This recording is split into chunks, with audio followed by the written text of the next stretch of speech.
बिस्मिल्लाहिर्रहमानिर्रहीम। अस्सलाम वालेकुम नाज़रीन, आप यूट्यूब चैनल देख रहे हैं। मैं इमरान खान हूँ। अमेरिका और बरतानिया से कुछ बड़ी खबरें आ गई हैं और कुछ बहुत बड़ी खबरें आने वाली हैं। जो डेवलपमेंट्स मैं आपको अब बताऊँगा ये हुकूमत के ऊपर एक बम शेल की तरह गिरेगी और हुकूमत के लिए मुश्किलात बहुत बढ़ने वाली हैं।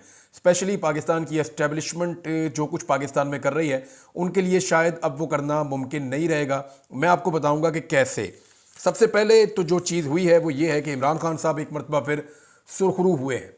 इमरान खान साहब ने जो कहा था कि मेरे खिलाफ एक रिजीम चेंज ऑपरेशन हुआ था, और जब मुझे अच्छी तरह याद है पहला प्रोग्राम जब हुआ ना रिजीम चेंज ऑपरेशन के खिलाफ, तो उसमें शहीद अरशद शरीफ साहब ने उस प्रोग्राम को कंडक्ट किया था इस्लामाबाद में, और इसके ऊपर एक सेमिनार हुआ था, मुझे अच्छी तरह याद है। उसके बाद हालात बहुत मुश्किल हो गए, उन्हें पाकिस्तान छोड़ना भी पड़ा। तो regime change operation Imran Khan साहब ने जो कहा था कि मेरे ऊपर हुआ है, अब अमेरिकन जो आने वाली एडमिनिस्ट्रेशन है वो इस बात को मानना शुरू हो गई है। मिसाल के तौर पे यहां मेरे पास एक ट्वीट मौजूद है जिसको रिचर्ड ग्रेनल ने इसको किया है जनाब रीट्वीट, और ये ट्वीट है एल मॉर्गन का, जिसके अंदर वो ये कह रही हैं कि पाकिस्तान के अंदर जो डीप स्टेट एक्टर्स हैं, और उन्होंने नाम भी लिए कुछ लोगों के, विक्टोरिया न्यूलैंड और एंटनी ब्लिंकन का नाम लिया, फिर आसिम मुनीर साहब का नाम लिया।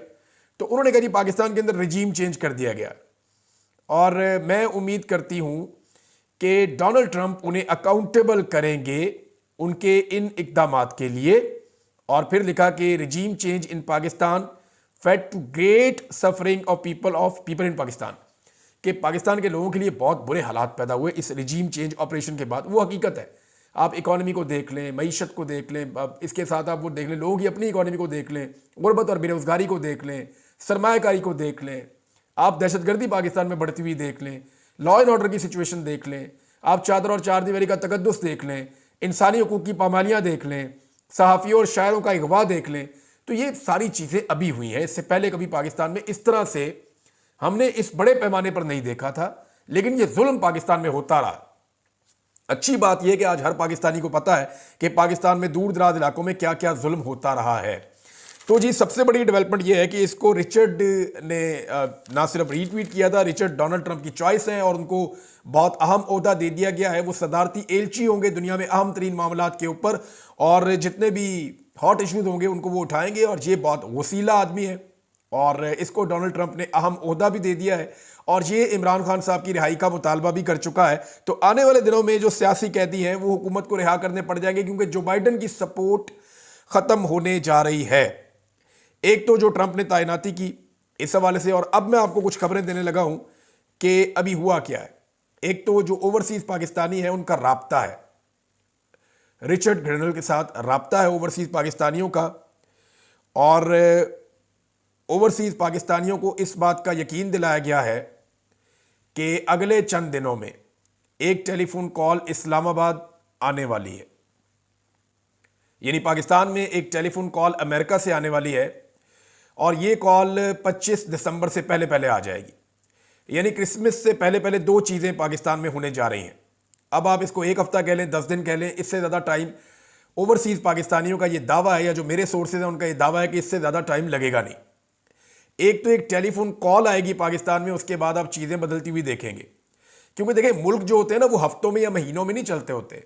अभी इस वक्त जो बाइडन की एडमिनिस्ट्रेशन पाकिस्तान को सपोर्ट दे रही है उसके दिन कितने बाकी रह गए हैं? 1 महीना और चंद दिन। तो उसके साथ तो पाकिस्तान अपनी पॉलिसी नहीं चला सकता। पाकिस्तान को देखना पड़ेगा कि आने वाली एडमिनिस्ट्रेशन उस तरह की सपोर्ट देती है या नहीं देती। तो वो अब नजर आ रहा है, और एक टेलीफोन कॉल बहुत इंपॉर्टेंट आने वाली है, और उस टेलीफोन कॉल के लिए वादा भी कर लिया गया है, और ये बहुत इंपॉर्टेंट टेलीफोन कॉल होगी। और उसके बाद आप ये देखेंगे कि पाकिस्तान के अंदर जो जुल्म और फस्तायत का बाजार गर्म किया हुआ था उस हवाले से चीजें बदलना शुरू हो जाएंगी, और अगर नहीं बदलेंगी ना तो फिर एक नया फेज शुरू होगा। वो फिर आप देखिएगा मामला किस तरफ जाएगा, हम आपको रिपोर्ट करते रहेंगे। लेकिन एस्टेब्लिशमेंट बात ना माने अमेरिका की, क्या ये मुमकिन है? तो पाकिस्तान का अमेरिका के साथ ताल्लुकात का जो 60-70 साल का रिकॉर्ड है ना, उसमें पाकिस्तान की एस्टेब्लिशमेंट ने कभी भी अमेरिका को ना नहीं कहा। ये मैं आपको लिख के दे देता हूं, कभी नहीं कहा। हमेशा सियासतदानों ने एस्टेब्लिशमेंट को ना बोला है। अमेरिकन एस्टेब्लिशमेंट को सियासतदानों ने ना बोलने की जुर्रत की है। पाकिस्तान की एस्टेब्लिशमेंट ने कभी भी अमेरिकन को ना नहीं बोला। मिसाल के तौर पे आप ले लें जुल्फ़िकार अली भुट्टो को। जुल्फ़िकार अली भुट्टो जब अमेरिकन को पसंद नहीं थे तो फिर उनके साथ क्या हुआ सब जानते हैं। 1971 में क्या हुआ, अमेरिकन किस तरफ खड़े थे सब जानते हैं। अमेरिकन की बात हमने नहीं टाली उस वक्त भी। उसके बाद भुट्टो साहब की फांसी वाला मामला, फिर ज़ियाउल हक से जो कुछ भी अमेरिका ने करवाया, यानी अमेरिका ने ये रास्ता निकाला था ना कि जहादी इकट्ठे करने हैं पाकिस्तान में और यहाँ से फिर जहाद करने हैं अफगानिस्तान के अंदर और रशिया के टुकड़े करने हैं। अमेरिका ने पूरा एक प्लान किया था, तो पाकिस्तानी एस्टेब्लिशमेंट ने बगैर सोचे समझे सरेंडर कर दिया था और ज़ियाउल हक साहब ने उस लड़ाई के अंदर छलांग मार दी थी कि पाकिस्तान आज तक जल रहा है। क्लाशनकोफ कल्चर पाकिस्तान में उस फैसले के नतीजे में आया था, लेकिन पाकिस्तानी एस्टेब्लिशमेंट ने अमेरिका को तब भी इनकार नहीं किया था। वो एक शेर भी है पंजाबी का कि जान तेरी रोने पे लाशा हुन तक ढोने पे। ये ज़ियाउल हक से लोग शिकवा करते हैं कि तेरे गलत फैसलों की वजह से आज भी कौम फंसी हुई है। ज़ियाउल हक ने इनकार नहीं किया। फिर जब ज़ियाउल हक से काम निकल गया तो ज़ियाउल हक को कत्ल कर दिया गया, शहादत हो गई उनकी। अब उसके ऊपर भी सबको पता था कि किसने किया है, लेकिन क्योंकि अमेरिकन फैसला था एस्टेब्लिशमेंट ने फिर कुछ नहीं बोला। फिर बेनज़ीर भुट्टो को लाया गया, जिस तरह उनकी लॉन्चिंग हुई अमेरिकन एस्टेब्लिशमेंट इन्वॉल्व थी। फिर कारगिल के अंदर जब पाकिस्तान ने बहुत सारा एरिया फतह कर लिया तो आज नवाज शरीफ डालते हैं मिलिट्री एस्टेब्लिशमेंट पे और मिलिट्री एस्टेब्लिशमेंट डालती है नवाज शरीफ पे, लेकिन हकीकत यही थी कि अमेरिका का फोन आ गया था और अमेरिकन दबाव के बाद इनको पीछे हटना पड़ गया और उसकी वजह से बहुत सारे जवानों की शहादतें भी हो गई और बहुत नुकसान हुआ पाकिस्तान की मिलिट्री का। यह तारीख का हिस्सा है। तो अमेरिकन को पाकिस्तानी एस्टेब्लिशमेंट ने कभी इनकार नहीं किया। फिर नवाज शरीफ का जैसे तख्ता उल्टा गया 2 तिहाई अक्सरियत वाला, वो भी उनको इनकार नहीं किया गया। फिर जब उनकी तरफ से हुक्म आ गया अरबों के जरिए से, क्योंकि अमेरिकन अरबों के जरिए से पाकिस्तान को कंट्रोल करते हैं, हुक्म आ गया कि नवाज शरीफ को बाहर भिजवा दें, तो डील करके बाहर भिजवा दिया गया। फिर दोबारा हुक्म आ गया कि बेनज़ीर और नवाज शरीफ को वापस बुला लें, तो दोबारा वापस बुलवा लिया गया। फिर अमेरिकन का हुक्म आ गया और बाकायदा अमरीकी सफीर ने चौधरी बरादरान को बताया कि आप इलेक्शन नहीं जीत रहे, इलेक्शन में ये हुकूमतें आ रही हैं, पहले बता दिया था और एस्टेब्लिशमेंट को भी पता था इस बात का, ये डील हो चुकी थी। इनकार नहीं कर सका एस्टेब्लिशमेंट। जब अमेरिका ने अफगानिस्तान पर दोबारा अटैक का फैसला किया तो जनरल मुशर्रफ लेट गए। उन्होंने अमेरिका के साथ चूं चढ़ा भी नहीं की, उन्होंने कहा जो कहते हो वैसे, और सारे अड्डे दे दिए, सारी से उल्टे दे दी। यहां से नेटो के ट्रक जाते, तबाही फेर दी उन्होंने पकड़ के, कंटेनर यहां से जाते थे। ड्रोन हमले, तबाही पाकिस्तान के अंदर की ड्रोन हमलों ने। कभी एस्टेब्लिशमेंट ने अमेरिकन को इसके ऊपर चैलेंज नहीं किया। उसामा बिन लादेन वाला मामला पाकिस्तान में हुआ, सियासतदान थोड़ा बहुत बोले, ड्रोन के ऊपर भी इमरान खान साहब ने पॉलिसी ली, लेकिन एस्टेब्लिशमेंट इन चीजों पे नहीं बोली। जनरल बाजवा ने हमें मीटिंग में कहा कि अमेरिकन का हम मुकाबला नहीं कर सकते। और वैसे भी देखें, पाकिस्तान की एस्टेब्लिशमेंट की सारी जरूरियात अमेरिका और यूरोप के साथ जुड़ी हुई है। आप देख लेना, हमारे जितने हथियार हैं उनके लिंक वहां से जुड़ते हैं, सवाए ये जो अभी हमने कुछ तैयारे चाइना के साथ मिलकर बनाए, इसके अलावा हमने रशिया से कुछ नहीं लिया, चाइना से कुछ नहीं लिया।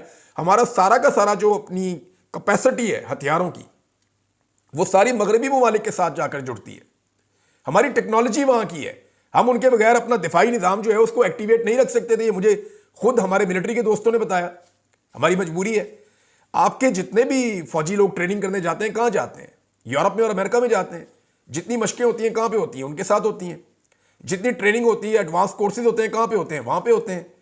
और रिटायरमेंट के बाद भी हमारे जो अफसरान हैं वो या तो पाकिस्तान में रहते हैं या इन्हीं मुल्कों में जाते हैं। तो आपका सारा लिंक उनके साथ है, इसलिए पाकिस्तान की जो एस्टेब्लिशमेंट है वो कभी भी अमेरिकन हुक्म को नहीं टाल सकती। जब जनरल बाजवा ने बताया अमेरिकन को कि जनाब इमरान खान है जिसकी वजह से आपका ये नुकसान हुआ, हम नहीं है, तो उसके बाद देखें इमरान खान के खिलाफ जो हुक्म आया तो फिर क्या किया पाकिस्तान में एस्टेब्लिशमेंट ने? यह भी नहीं देखा कि पब्लिक खिलाफ है, यह भी नहीं देखा कि बदनामी हो रही है। इतना नुकसान पाकिस्तान की एस्टेब्लिशमेंट का कभी नहीं हुआ तारीख में जितना अब हो गया, जितना शिकवा पाकिस्तानियों को अब हो गया। तो ये अमेरिकन का हुक्म पाकिस्तान कभी नहीं टाल सकता। अब जब टेलीफोन कॉल आने वाली है तो उस मौके पे आपको मैं बता रहा हूं, अब कोई अनहोनी हो जाए तो मुझे पता नहीं है, लेकिन इससे पहले का रिकॉर्ड बड़ा क्लियर है। डोनाल्ड ट्रंप ने एक इंटरव्यू में एक बात कही थी और यह नुक्ता आपने याद रखना है। जब जो बाइडन अमेरिका का सदर बना तो उन्होंने अक्कड़ दिखाई और इमरान खान को टेलीफोन नहीं किया। अब खान तो फिर खान है ना, वो भी उसी तरह करता है, उसका रद्द अमल भी इसी तरह का होता है। जब अमेरिका का इनखला हो रहा था अफगानिस्तान से, तो अमेरिका ने पाकिस्तान के साथ गुलामों वाला सलूक किया कि जनाब जो हम इन्हें कहेंगे वो करते रहेंगे। तो इमरान खान साहब ने फिर उस तरह नहीं किया, यानी जितना इमरान खान साहब के साथ जिल्लत में सलूक किया गया, उन्होंने भी आगे से जवाबन उसी तरह की चीज़ें की। जिसके नतीजे में अमरीकी इनखला इंतहाई शर्मिंदगी और बेइज्जती वाला था।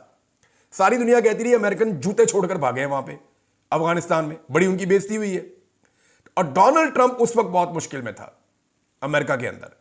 कैपिटल हिल वाला मामला खुल गया था, कुछ और मामला थे, तो डोनाल्ड ट्रंप के लिए मुश्किलात थी। उस वक्त जो बाइडेन की बेइज्जती हुई थी उसका डोनाल्ड ट्रंप को सियासी फायदा भी हुआ था। डोनाल्ड ट्रंप ने अभी एक इंटरव्यू में यह बात की है, जब उनकी कंपेन चल रही थी, एक पॉडकास्ट के अंदर उन्होंने कहा जी देखें, बात यह है कि अगर मैं सदर होता तो इमरान खान के साथ मिलकर बड़े स्मूथ तरीके से अमरीकी फोर्सेस को वहां से निकालता अफगानिस्तान से, और जो हमें तारीखी शर्मिंदगी हुई है वो कभी भी हमें ना होती। ये डोनाल्ड ट्रंप का कहना था इमरान खान के बारे में बात करते हुए। लेकिन जो बाइडेन इमरान खान से फायदा नहीं उठा सके, उन्होंने इमरान खान को अक्कड़ दिखाई, और खान तो खान है, मैंने आपको पहले बताया। उसने भी फिर वही किया आगे से जैसा रद्देमल उसका आना था। लेकिन बाजुआ साहब ने इस चीज का फायदा उठाया और अपनी एक्सटेंशन के चक्कर में या अपने फायदे नुकसान के चक्कर में उन्होंने जनाब इधर से इन सारी जमातों को इकट्ठा करके इनको भी डरा दिया, उधर अमेरिकन को भी मुतनफर कर दिया, और रजीम चेंज ऑपरेशन पाकिस्तान में हो गया। अब अमेरिकन एस्टेब्लिशमेंट तब्दील होने जा रही है, और जो तैनातियां ट्रंप ने की हैं उनके असरात पाकिस्तान के ऊपर आएंगे। और एक टेलीफोन मैंने आपको बताया कि वो आने वाला है अगले चंद दिनों के अंदर। ये दावा किया है मुझे मेरे सोर्सेज ने जो अमेरिका से हैं। उन्होंने कहा जी वो फोन आएगा, फिर आप देखिएगा चीजें किस तरफ जाएंगी। अगली चीज ये है कि बरतानिया से भी एक लेटर लिखा है बरतानिया के एमपीज ने वहां की गवर्नमेंट को, वजारत खारजा को, और ये खत भी बड़ा इंपॉर्टेंट है। इसमें 4 उनके बुनियादी मुतालबात हैं, मैं आपको सिर्फ मुतालबात बनाता हूं। एक्चुअली ये खत है रिगार्डिंग इस्लामाबाद के अंदर जो कत्लेआम हुआ है, जो इस्लामाबाद में मसगर हुआ है, उसके बारे में ये एक लेटर है जो लिखा है वहां के एमपीज ने। इनके जो 4 मुतालबात है, एक ये कह रहे हैं कि आज़ादाना तहकीकात करवाई जाए जो कत्लेआम हुआ और जो मुजाहिरीन के ऊपर बदतरीन तशद्दुद हुआ। नंबर 2 ये कह रहे हैं कि जख्मियों और गिरफ्तारियों के हवाले से शफाफ तहकीकात की जाए और इसकी अकाउंटेबिलिटी की जाए। नंबर 3 वो कह रहे हैं कि जमहूरियत और आइन के लिए डायलॉग पाकिस्तान में होने चाहिए। नंबर 4 वो ये कह रहे हैं कि मीडिया और सहाफ़ियों की आज़ादी की पाकिस्तान में अशद ज़रूरत है, इनकी आज़ादी को यकीनी बनाया जाए। ये चारों चीज़ें ही पाकिस्तान में नहीं हो रही, और ये बरतानिया से एक लेटर और आ गया है, और पाकिस्तान पे इसका इंपैक्ट होता है, कोई माने या ना माने। पाकिस्तानी एस्टेब्लिशमेंट हमेशा उनको फॉलो करती है, क्योंकि पाकिस्तान के मफादात उन मुल्कों के साथ जुड़ते हैं, चाहे वो इकॉनमी के हों, चाहे वो दीगर चीज़ों के हों, चाहे वो दिफा के हों, जिस भी चीज़ के होंगे आपके मफादात उधर जुड़ते हैं जाकर। आपके सारे के सारे ओवरसीज उधर ही हैं, या अरब ममालिक में या मगरबी ममालिक में, और वो सारे आपस में इत्तेहादी हैं, वो इकट्ठे हैं और वो एक तरफ से पाकिस्तान को देखते हैं। लिहाजा पाकिस्तान वहां से पहलू तही नहीं कर सकता। एक और जनाब बड़ी खबर आने जा रही है, और ये भी ओवरसीज पाकिस्तानियों ने एक हांडी पकाई है, और इस हंडिया का जो ढक्कन है ना, वो क्रिसमस से पहले वो कह रहे हैं हम खोल देंगे।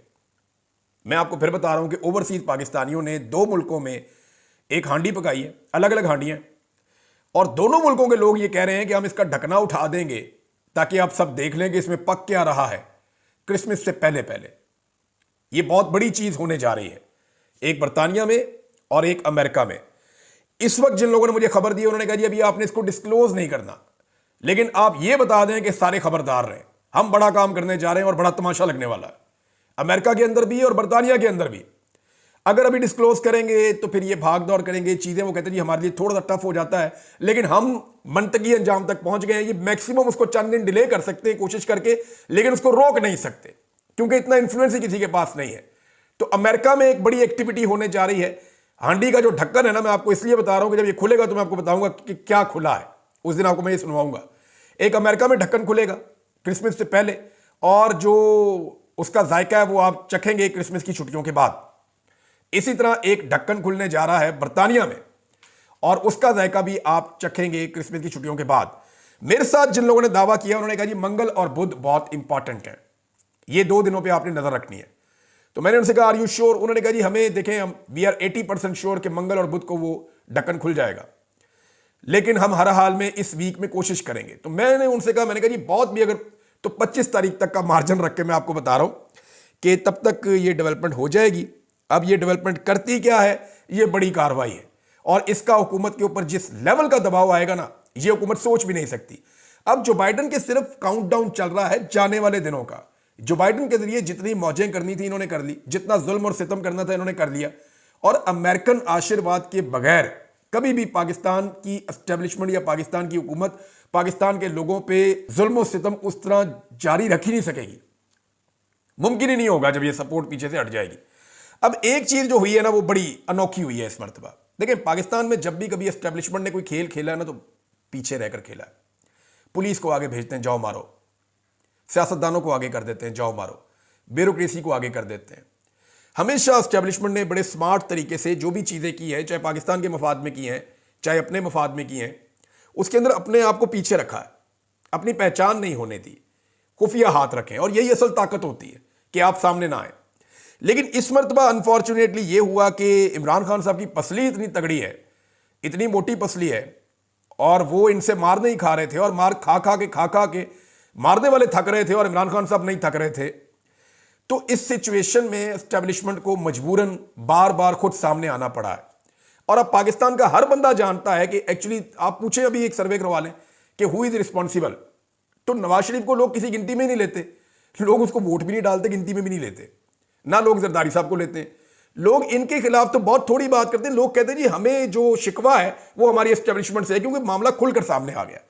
तो ये एक प्रॉब्लम जो है ये पैदा हुई है, और ये पाकिस्तान की एस्टेब्लिशमेंट के लिए मुश्किल है। और इस सूरत हाल से देखें, उनको अब सामना तो करना पड़ेगा।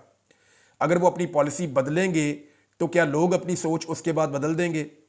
तो एक होता है ना कि आप एक पोजीशन लूज कर देते हैं, तो अनफॉर्चुनेटली। लेकिन देखिए, कभी भी मायूस नहीं होना चाहिए, चीज़ें ठीक हो जाती हैं। लेकिन चीज़ें ठीक करने के लिए बहुत सारी चीज़ों को अपने अंदर भी ठीक करना पड़ता है, फिर जाके चीज़ें ठीक होती हैं।